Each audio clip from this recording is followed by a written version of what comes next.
I am part of a lost generation. I am part of a lost generation. I am part of a lost generation. I am part of a lost generation. Lost generation. The lost generation. I am part of a lost generation, and I refuse to believe I can change the world. I realize this may be a shock. But happiness comes from within. It's a lie. And money will make me happy. So in 30 years, I will tell my children they are not the most important thing in my life. My employer will know that I have my priorities straight. Because work is more important than my family. I tell you this. Once upon a time, families stayed together. But this will not be true of my era. Well, can there be change? We're about to find out. Fiona Rayer is joining us along with Tara Mahoney. They are from Gen Y Media. How are you both? Hey guys, how are you? Good. Now so explain what happens in that video switch. after that. Well, it literally reverses. So the video is based on a YouTube poem. So the text scrolls down, and it's by Jonathan Reed, and then the words literally reverse, and then it goes up, and you kind of have to watch it, but it turns positive. Why that one, Tara, for you guys? What was the appeal of that for? Well, for us, it rang so true for us because like a lot of the sort of mainstream narrative that we're told is really negative. It's this whole like apocalyptic catastrophe. The Stay world home, is don't bother.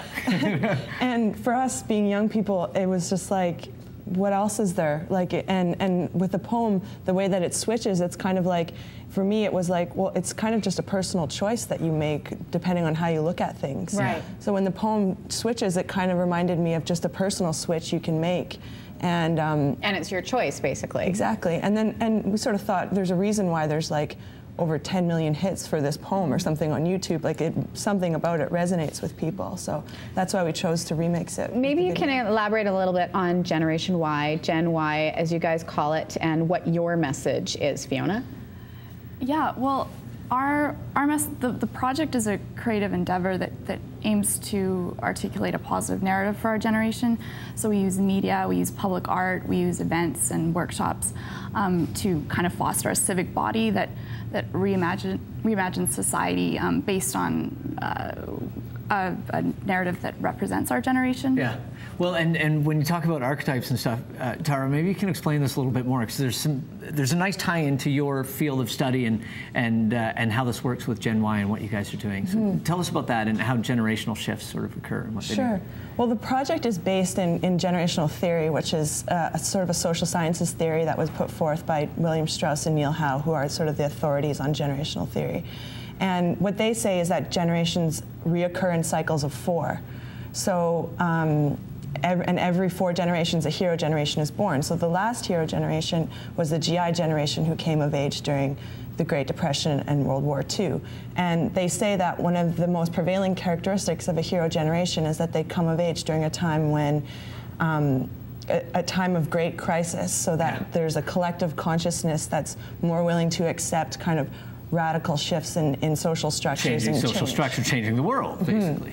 But it requires every member of that generation to sort of accept that theory is true and to look at themselves as heroes and stuff like that. So Fiona, you guys have been inviting people down to actually talk about this, because you know, talking about change is sort of one thing, but putting it in action sometimes is a bit of a bridge for people. What are you guys learning when people are getting together and they're actually starting this conversation?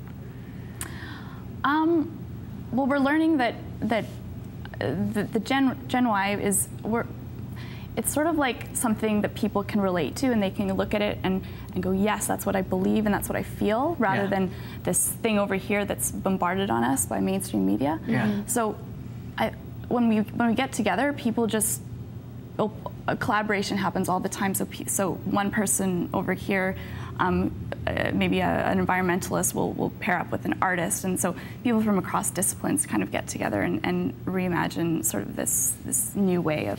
And Tara, maybe you can explain the Bring Your Boomer party. I love this. Now, the Boomer generation is what in comparison to Gen Y? Well, it's essentially our parents. Yeah. So if you want dates, it's roughly between 1946 and 1964. Boomers know they're boomers, so just ask them and bring them along. Yeah. Well, and so the reason, sometimes we get criticized that we can be a bit sort of like we're just getting a bunch of Gen Yers together to be like self-congratulatory. I mean, maybe there's a little bit of that goes on, but I think it's more about creating this positive narrative. And so, but we wanted to address that criticism. So, plus there's so much we can learn from the boomers. Yeah. They have a lot of wisdom, and they've built some amazing things, and there isn't very much intergenerational dialogue that happens. So we wanted to like throw this party and make it fun and celebratory and stuff, but bring together people who are doing amazing things that are of different generations. Yeah. So it's sort of like taking the innovators and the influencers and pairing them together. Pairing them like, up. let's recreate something, let's talk, let's learn from each other, basically. Yeah.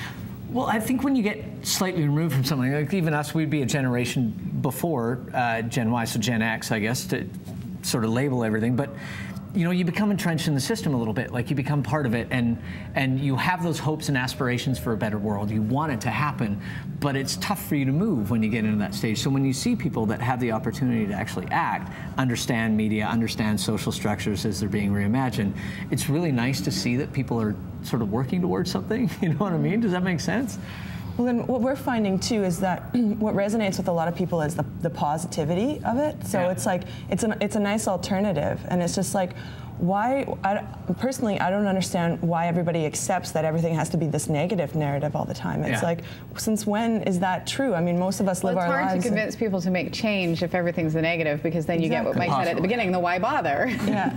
We kind of call it informed optimism. So it's not ignoring the problems. Like you're still informed. You understand what's going on with the tar sands and all these issues, but you remain positive because you have to. I think. Yeah. Oh yeah. Otherwise, you can't. Young people don't resonate with. Well, I don't think anyone really resonates with these doomsday scenarios. No, not at all. The world is going to end. So what's going to happen at the Bring Your Boomer? Do you bring your parents. Yeah. Well, do you have things set up though? I mean, is there sort of conversation starters, or how does the evening actually unfold? Yeah, we have. So we have some pretty amazing, interesting people coming in.